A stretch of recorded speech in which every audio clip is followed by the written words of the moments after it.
नमस्कार, अपना उत्तराखंड देख रहे हैं आप सभी। आपके साथ मैं हूं जीनत सिद्दीकी। शुरुआत करते हैं खबरों की। केदारनाथ धाम में विद्युत विभाग की सबसे बड़ी लापरवाही सामने आई है। देखिए, केदारनाथ पैदल मार्ग में करंट लगने से एक घोड़े की जान चली गई। घोड़े पर सवार तीर्थयात्री भी जख्मी हुआ है। यह हादसा गौरीकुंड केदारनाथ पैदल मार्ग पर छानी कैंप के पास हुआ। हादसा रास्ते में बिछे तारों की वजह से हुआ है। बताया जा रहा है कि घोड़े पर सवार यात्री बिजली के झटके से 7 से 8 फीट दूर गिरा। गनीमत यह रही कि 100 फीट गहरी खाई में गिरने से वो बच गया। उसने बामुश्किल अपनी जान बचाई। विद्युत विभाग का कहना है कि हादसा करंट लगने से नहीं हुआ, क्योंकि उस समय बिजली सप्लाई बंद थी और मरम्मत का काम चल रहा था। लेकिन सवाल ये कि फिर घोड़े की मौत कैसे हुई, क्योंकि वहां पे जो लोग मौजूद हैं उनका कहना है कि करंट लगने की वजह से यह हादसा हुआ है और करंट का ही झटका था कि घोड़े के ऊपर से जो उस पर बैठा हुआ था सवार, वो 7 से 8 फुट आगे जाके गिर जाता है और घोड़ा वहीं पर दम तोड़ देता है। जैसे हमारा घोड़ा तार के पास से आया तो तार में हमारे घोड़े के पांव लग गए और घोड़ा हमारा तार से नीचे जैसे करंट उसको लग गया और मुझे भी हल्का सा झटका वगैरह लगा करंट का। और मैंने घोड़े से जैसे तैसे मैं तो बच गया, मैंने कूद मार ली। लेकिन जिस घोड़े से मैं आ रहा था वो उसको करंट लगने से उसकी तुरंत वहाँ पे। शैलेंद्र हमारे साथ, हमारे सहयोगी जुड़े हुए हैं। शैलेंद्र, विभाग कह रहा है कि बिजली बंद थी लेकिन घोड़ा ऑन द स्पॉट उसकी डेथ हो जाती है। ये पूरी खबर क्या है? तो बताना चाहूंगा बीते रोज की ये घटना है और बड़ी लापरवाही इसमें विद्युत विभाग के सामने आ रही है। जो तीर्थयात्री घोड़े में सवार होकर के केदारनाथ जाते हैं तो रास्ते में विद्युत विभाग के आजकल जो तार हैं वो कसे जा रहे हैं, उन पे रिपेयरिंग का काम चल रहा है। लेकिन ये बताया जा रहा है कि जो वहां पर जो लोग हैं उनका ये कहना है कि वहां पर तार को जो है जमीन में छोड़ा गया था और उस पर करंट था और अचानक जो है घोड़ा पे जो है वो तार लगा और उसके बाद जो है घोड़े की वहीं पे ऑन द स्पॉट डेथ हो गई। और जो तीर्थयात्री था उसको भी करंट का झटका लगा, वो भी काफी दूर जा गिरा। और लेकिन गनीमत ये रही कि तीर्थयात्री की इसमें जान बच गई और कई लोग भी इसकी चपेट में आने से बच गए। हालांकि उसके बाद विद्युत विभाग में हड़कंप मचा हुआ है, लेकिन विद्युत विभाग का ये कहना है कि जो है उस समय सप्लाई बंद थी, इसलिए घोड़े की मौत करंट लगने से नहीं हुई। लेकिन ये अब जो है पशु जो घोड़े का जो है पीएम कराने की तैयारी की जा रही है, उसके बाद ही स्पष्ट हो पाएगा कि घोड़े की डेथ किस कारण से हुई है। क्योंकि तीर्थयात्री खुद इसमें कह रहे हैं कि जो है करंट लगा है उनपे, तो इसलिए ये बड़ा सवाल खड़ा होता है कि आखिर इतनी बड़ी लापरवाही क्यों की गई। क्योंकि वहां पर जो है लगातार यात्री जाते हैं, ऐसे में इस तरह की अगर लापरवाही करके तार छोड़े जाते हैं तो कभी कोई भी बड़ा हादसा हो सकता है। बिल्कुल, ये जांच का विषय है, क्योंकि आपने बताया भी कि मरम्मत का काम भी चल रहा है वहां पर और उस लिहाज से भी जांच जरूरी हो जाती है। बहुत शुक्रिया, आप हमारे साथ जुड़े। घोड़े की मौत कैसे हुई, सवाल ये भी है, और अगर इस तरह की घटनाएं घटेंगी तो तीर्थयात्री क्या वहां पर जाएंगे, ये भी सवाल। उधर पिथौरागढ़ की धारचूला तहसील में भी आसमानी आफत जो है वो नजर आ रही है। रास्ते और पुल यहां भी जमींदोज हो रहे हैं और लोगों की जिंदगी खतरे में है। गालती नाले की हम बात करते हैं। एक शख्स 2 बिजली के पोल की मदद से बने रास्ते को पार कर अपनी मंजिल तक पहुंचने की कोशिश करता है। उफनते नाले को जिस तरह इससे युवक ने पार किया, उसमें अगर जरा भी चूक होती है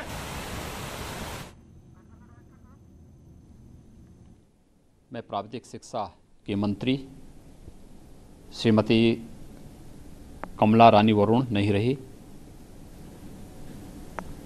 विगत कई दिनों से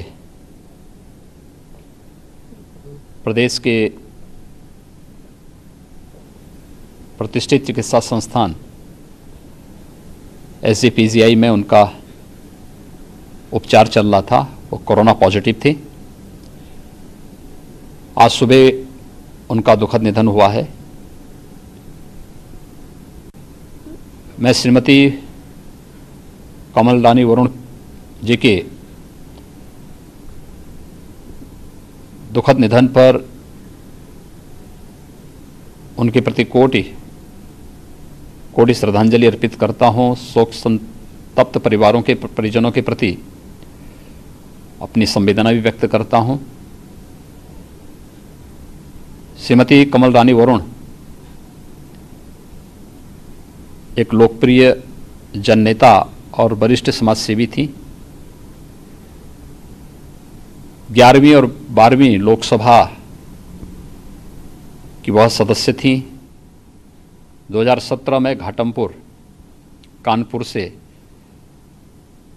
भारतीय जनता पार्टी से उत्तर प्रदेश विधानसभा की सदस्य चुनी गई थी और विगत वर्ष ही मंत्रिमंडल के विस्तार में उन्हें प्राविधिक शिक्षा का दायित्व दिया गया था। बड़ी कुशलतापूर्वक उन्होंने मंत्रिमंडल में अपना कार्य किया।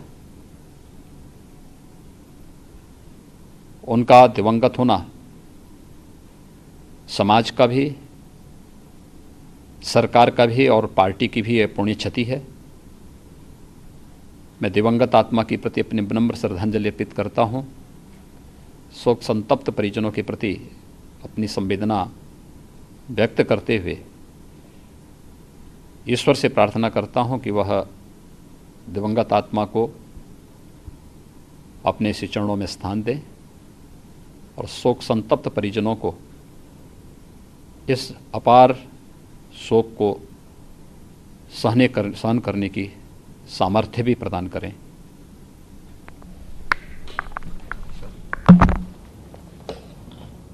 तो आप मुख्यमंत्री योगी आदित्यनाथ को सुन रहे थे।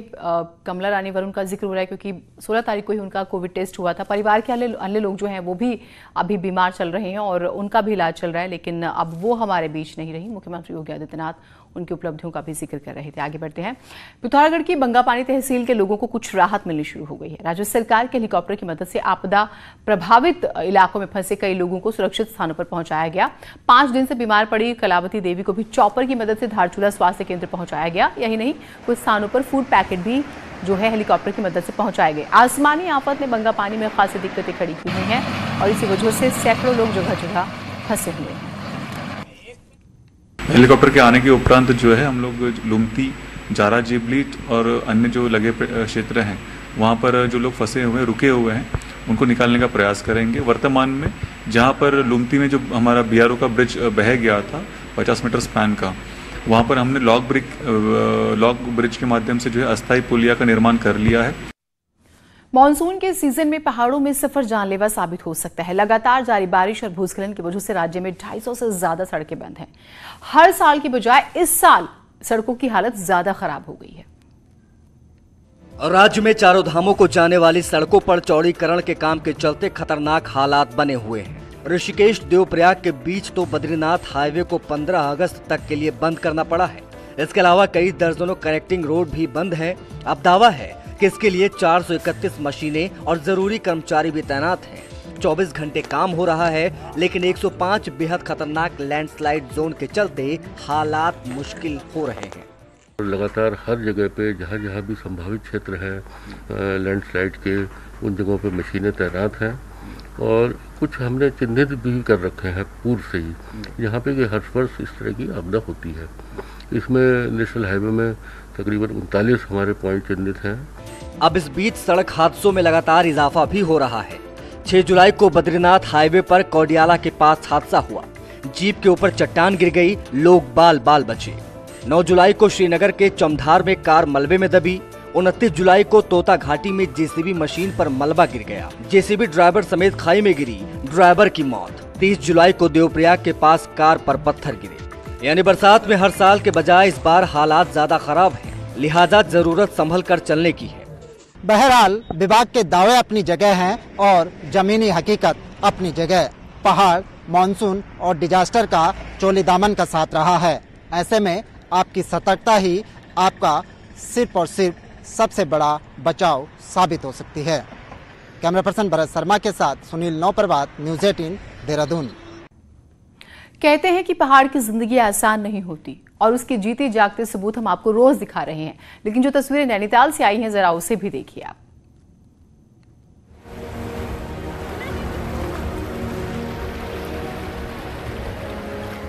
कमर तक पानी में डूबा शरीर और इन सब के बीच सिर पर रखा ये भारी भरकम बोझ। ये तस्वीरें हैं उत्तराखंड में नैनीताल जिले के दूरस्थ ब्लॉक ओखला कांडा के रिखा कोटा गांव की, जहां के स्याली तोक के ग्रामीण बरसात के दिनों में इसी तरह गौला नदी को पार करने को मजबूर रहते हैं, क्योंकि गांव को सड़क से जोड़ने के लिए कोई पुल नहीं है और हर बरसात में गौला नदी उफान पर आ जाती है।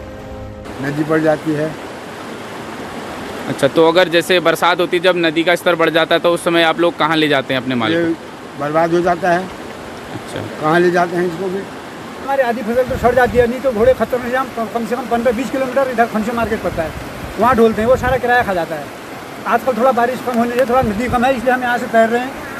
रिखाकोट गांव के तकरीबन 80 परिवार सालों से बरसात के दिनों में गौला नदी की धारा से मुकाबला करते आ रहे हैं, लेकिन सबसे ज्यादा दिक्कत बच्चों, बुजुर्गों और महिलाओं को होती है। इसके लिए कई बार सरकार से गुहार तक लगाई जा चुकी है। अगर जब बाढ़ आ जाती है उस दौरान 5 किलोमीटर दूर खंचू इनको जाना पड़ता है और जिनसे इनको अपना जो मूल्य होता है वह मिल नहीं पाता। इसलिए मैं सरकार से निवेदन करूंगा यहाँ पर पुल का निर्माण किया जाए जिससे कि हमारे किसानों को लाभ हो। सिर पर बोझ लेकर इस तरह से नदी पार करना कोई आसान काम नहीं, लेकिन नदी में पुल नहीं होने के कारण ग्रामीणों के पास कोई और विकल्प नहीं है, क्योंकि ऐसा न करने पर भूख से मरने का खतरा पैदा हो जाता है। इसीलिए नदी की धार में जान का जोखिम लेने को मजबूर। हल्द्वानी से न्यूज़ 18 के लिए शैलेंद्र नेगी की रिपोर्ट।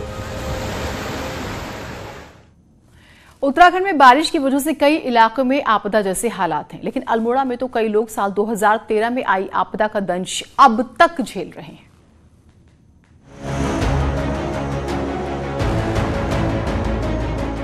अल्मोड़ा जिले के सेराघाट के पास खैरखेत गांव है। यहाँ 2013 की आपदा ने तबाही मचाई थी, जिसके बाद 14 परिवारों के घर जमींदोज हो गए थे। आनन फानन में इन परिवारों को सरकारी स्कूल और पंचायत घर में रखा गया था, लेकिन कई साल बीतने के बाद भी ग्रामीण अपना जीवन सरकारी भवन में काट रहे हैं। हमारे यहाँ मलबे के कारण पूरा पहाड़ नीचे गिर गया। अब लोग कह रहे हैं कि आपको जमीन देंगे, हमें जमीन नहीं मिल रही है। सरकार लोग ऐसे ही कहने में रह गए, 9-10 साल हो गए ऐसे कह रहे हैं। आपदा पीड़ितों का कहना है कि जंगल के बीच में चारों तरफ जंगली जानवरों का डर रहता है, साथ ही सरकारी व्यवस्था में कई कमियां गिनाई। तो हमारे लिए कुछ तो करना चाहिए सरकार ने। यहाँ पेड़ पौधे हैं, गाय बच्चियां भी पाल तो कैसे पालें, घास भी इतनी दूर, घास तो इतनी दूर है, बाढ़ आती है तो वहाँ से लाने में भी दिक्कत होती है। हालांकि डीएम का कहना है कि आपदा पीड़ित परिवार के लिए बागेश्वर में जमीन देखी गई है और शासन की तरफ से हरी झंडी का इंतजार है। जो विस्थापन की प्रक्रिया है जो शासन के ऊपर गई है, उसमें जो लैंड आइडेंटिफाइड है वो बागेश्वर जिले में है और जल्द ही इसमें विस्थापन की प्रक्रिया जैसे ही स्वीकृति हमको मिल जाती है तो उसमें हम लोग विस्थापन का पूरा कार्य करा लेंगे। परेशानी सिर्फ व्यवस्थाओं की नहीं है, कई युवकों की शादी इसलिए नहीं हो पा रही है क्योंकि उनके पास रहने को घर नहीं है। ऐसे में खौफ के साए में जी रहे लोगों को अब इंतजार है तो शासन की हरी झंडी का, जिसके बाद एक बार फिर इनकी जिंदगी पटरी पर लौट सके। यहाँ इनको आसपास इतना डर है, जंगली क्षेत्र के बीचों बीच में है, सांप से लेकर जंगली शुंगर और गुलदार का आतंक इनके ऊपर रोजाना बना रहता है। किशन जोशी, न्यूज़ 18 अल्मोड़ा। तो जिंदगी कितनी मुश्किल है आपने देखा। देहरादून राजभवन और उसके आसपास उत्पात मचाने वाले बंदरों का सरदार आखिरकार फॉरेस्ट डिपार्टमेंट द्वारा लगाए गए पिंजरे में कैद हो गया है। इस बंदर को फॉरेस्ट डिपार्टमेंट ने अल्फा बंदर का नाम दिया था। राजभवन में ये बंदर लंबे समय से वहां काम कर रहे स्टाफ और आने जाने वाले हर इंसान को परेशान करता था। उसको अगर किसी ने गौर से देखा तो बंदर उस पर हमला करने के लिए टूट पड़ता था। वन विभाग ने पिछले साल राजभवन से 10 बंदरों को पकड़कर रेस्क्यू सेंटर भेजा, लेकिन अल्फा बंदर हर बार बच गया। विभाग ने उसे पकड़ने के लिए कई प्रकार के पिंजरे तक लगाए, लेकिन बंदर बहुत चालाक था, वो पहचान जाता था। यहां तक कि वो पिंजरे के आसपास मंडराता रहता और दूसरे बंदरों को भी बचा लेता था पिंजरे में फंसने से। लेकिन शनिवार को आखिरकार वो फंसा, कैद हुआ और इसे फॉरेस्ट डिपार्टमेंट की अगर हम बात करें तो उन्होंने राहत की सांस जरूर ले ली। तो बंदर और उसकी चालाकियों से कौन वाकिफ नहीं है। खैर, एक ऐसी खबर की बात करते हैं जो सावधान करने वाली है, क्योंकि देहरादून में उल्का पिंड से करोड़पति बनने की चाहत में एक व्यक्ति अपने करोड़ों रुपए लुटा चुका है।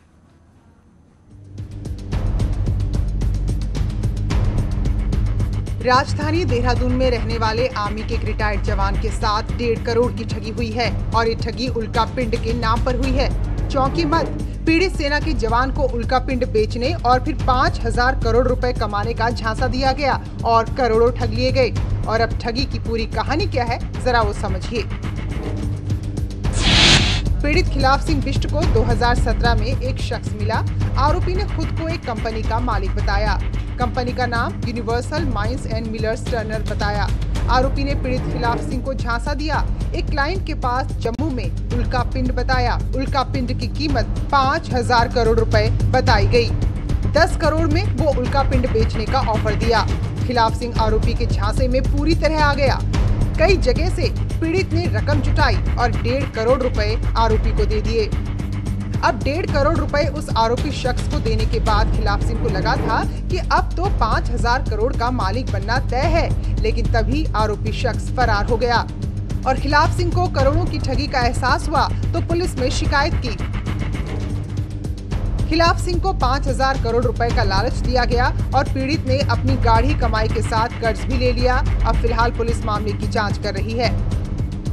वो सुपर एंटीक चीज़ें जो उल्का पिंड या कुछ राइस पुलिंग का कुछ ऐसी चीज़ें उन्हें दिखाकर उनके साथ धोखाधड़ी की गई है और उनसे करीब 1.5 करोड़ रुपए के आसपास जो है उनसे जो है फर्जी तरीके से धोखाधड़ी करके ले लिए गए। अब तक कई तरह के फ्रॉड सामने आते रहे हैं, लेकिन करोड़ों के उल्का पिंड बेचने का फ्रॉड ये बिल्कुल नया है। ऐसे में आप भी सतर्क रहें, सचेत रहें और ऐसे जालसाजों से बचे रहें। न्यूज़ 18 के लिए देहरादून से सत्येंद्र बर्थवाल की रिपोर्ट। ब्रेक के बाद स्वागत है आप सभी का। धर्म नगरी हरिद्वार से भी अयोध्या के लिए संतों का जत्था गंगा जल समेत उत्तराखंड के विभिन्न पावन नदियों का जल और रेत मिट्टी लेकर रवाना हुआ है। साध्वी ऋतंबरा के गुरु और शिवराम जन्मभूमि तीर्थ क्षेत्र के ट्रस्टी श्री पंचायती निरंजनी अखाड़ा के महामंडलेश्वर योग पुरुष स्वामी परमानंद गिरी की अगुवाई में साधुओं का एक दल अयोध्या के लिए रवाना हुआ। ये दल विभिन्न नदियों के जल और रेत के साथ उत्तराखंड के कोटद्वार क्षेत्र में भारत की जन्मस्थली की मिट्टी लेकर भी रवाना हुआ है। इस अवसर पर नदियों के जल और मिट्टी की पूजा अर्चना की भी गई।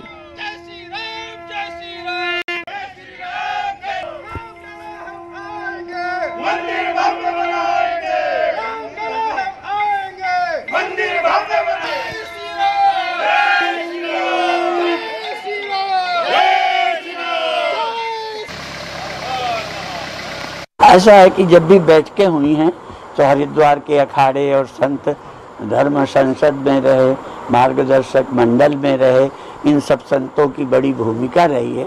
कभी कभी देखो आंदोलन चलते हैं लंबे समय तक, कभी धीमे होते हैं, कभी तेज होते हैं।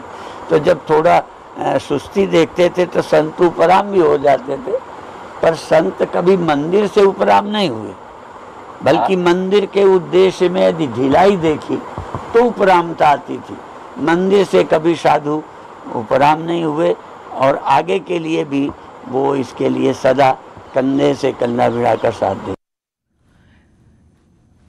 राम मंदिर आंदोलन में टिहरी वासियों की भी अहम भूमिका रही है। टिहरी में 1991 में भाजपा के जिलाध्यक्ष और वर्तमान में सीनियर एडवोकेट ओम प्रकाश भट्ट जी और उनके साथियों का कहना है कि राम मंदिर आंदोलन के लिए टिहरी में भी अलग जलाई गई और उस समय भाजपा और संघ से जुड़े लोगों ने राम मंदिर आंदोलन के लिए पूरी टिहरी में घर घर जाकर लोगों को जागरूक करने के साथ ही हस्ताक्षर अभियान चलाया। ओम प्रकाश भट्ट कई बार जेल भी गए हैं। मैं उस समय मतलब जिला अध्यक्ष था मैं, तो 2 बार मतलब जेल रहे। एक बार तो मतलब 31 दिन रहे जेल में, एक बार मतलब एक दिन जेल में रहे और गांव-गांव हमने मतलब आंदोलन ये किया इसके बारे में। में युवा थे, हमने युवाओं को संगठित किया और राम मंदिर आंदोलन की लड़ाई गांव-गांव ले गए, घर घर ले गए और आज राम मंदिर बनने जा रहा है। हमें बहुत खुशी है। 5 अगस्त को राम मंदिर का शिलान्यास हो रहा है, बहुत खुशी का है। हम जब 17-18 साल के थे तो अपने माननीय पूर्व जिलाध्यक्ष ओम प्रकाश भट्ट जी के नेतृत्व में हम कांसखेत जेल में रहे, जो अस्थायी जेल थी, इंटर कॉलेज में पौड़ी में रहे और बड़ा जुनून होता था हमें और हम सोचते हमारा राम मंदिर आंदोलन तुरंत बन के तैयार हो जाएगा। कोरोना का असर विश्व प्रसिद्ध देवीधुरा बगवाल में भी पड़ा है। इतिहास में पहली बार ऐसा हो रहा है कि हर रक्षाबंधन को देवीधुरा में 4 खाम 7 तोपों के बीच खेले जाने वाला पाशड़ा युद्ध इस बार नहीं होगा। बाराही धाम में बगवाल खेलने वालों को बगवाल वीर चेतन कहा जाता है। चारों खामों के मुखियाओं ने सहमति से बगवाल नहीं खेलने का फैसला किया। का ऐतिहासिक व पाषाणकालीन बगवाल मेला इस वर्ष कोविड-19 को देखते हुए 4 खाम 7 थोक के विद्वान नागरिकों के द्वारा यो मेला न खेलने की आम सहमति बनी है। मां बाराही सभी भक्तों सरकार कैबिनेट विस्तार की प्लानिंग कर रही है, लेकिन बीजेपी के सीनियर विधायक और पूर्व प्रदेश अध्यक्ष बिशन सिंह चुफाल ने मंत्रिमंडल विस्तार को गैर जरूरी बताया।